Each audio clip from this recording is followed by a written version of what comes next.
27 मई 1964 को पंडित जवाहरलाल नेहरू का निधन हो गया। वे उस वक्त देश के प्रधानमंत्री थे। मई में उनका निधन हुआ और उसके बाद 9 जून 1964 को लाल बहादुर शास्त्री ने भारत के प्रधानमंत्री का पद ग्रहण किया। उनकी छवि साफ सुथरी और ईमानदार नेता की थी। उनके प्रधानमंत्री बनने के 1 साल बाद ही 1965 में भारत और पाकिस्तान के बीच युद्ध छिड़ गया। 1962 में हम एक और जंग देख चुके थे, जिसमें चीन से भारत को करारी मात मिली थी। इस बार जीतने की बारी हमारी थी। पाकिस्तान की जंग में शिकस्त देने के बाद ताशकंद में पाकिस्तान के प्रधानमंत्री अयूब खान के साथ ताशकंद में मुलाकात होनी थी।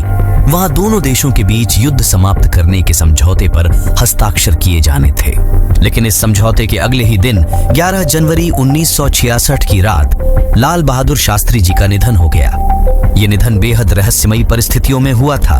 उन्हें गुजरे 56 साल हो चुके हैं, लेकिन इस देश के इतिहास और हमारी स्मृतियों में वे आज भी अमर हैं। यूं तो शास्त्री जी की ईमानदारी, कर्मठता और सादगी के बहुत सारे किस्से हैं, लेकिन कम ही लोग जानते हैं कि उनका अपना रहन सहन इतना सादा था कि देश का प्रधानमंत्री बनने के बाद भी उनके पास न अपना खुद का पर था और न अपनी खुद की कार थी।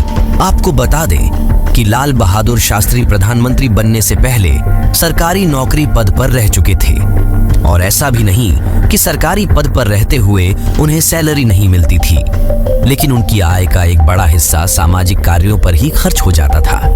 कभी कोई दरवाजे पर उम्मीद से आ जाए तो खाली हाथ नहीं जाता था। जरूरतमंदों के लिए उनके घर के दरवाजे हमेशा खुले हुए थे। 1964 में प्रधानमंत्री बनने के बाद उन्होंने एक कार खरीदने की सोची। हालांकि ये डिमांड भी उनके बच्चों की थी। उन्हें लगता था कि उनके पिता देश के प्राइम मिनिस्टर हैं और उनके घर में खुद की एक कार भी नहीं है। उन्होंने कार खरीदने की सोच तो ली, लेकिन उनके पास इतने पैसे नहीं थे कि वे सीधे डाउन पेमेंट करके कार खरीद पाए। उनके बैंक अकाउंट में उस वक्त सिर्फ 7,000 रुपए थे और कार की कीमत थी 12,000 रुपए। लेकिन वे कार खरीदने का मन बना चुके थे, इसलिए उन्होंने पंजाब नेशनल बैंक में कार लोन के लिए अपनी एप्लीकेशन डाल दी। उन्हें 5,000 रुपए का लोन चाहिए था और उन्होंने उस वक्त भी उतना ही लोन लिया जितना किसी और आम नागरिक को मिल सकता था। उनका उसूल साफ था, प्रधानमंत्री होने के नाते उनके कोई विशेषाधिकार नहीं है, उन्हें भी वही अधिकार हासिल है जो किसी अन्य नागरिक को होंगे। 1965 में उन्होंने अपने जीवन की पहली कार खरीदी और उसके 1 साल बाद ही 1966 में उनका आकस्मिक निधन हो गया। उनकी मृत्यु के बाद 24 जनवरी 1966 को इंदिरा गांधी देश की प्रधानमंत्री बनी। ललिता शास्त्री जी से उनका बैंक लोन माफ करवाने की पेशकश की, लेकिन ललिता जी ने इसके लिए साफ इनकार कर दिया। ललिता ने अगले 4 सालों तक नियमित रूप से उस कार के लोन की किस्तें भरती रहीं।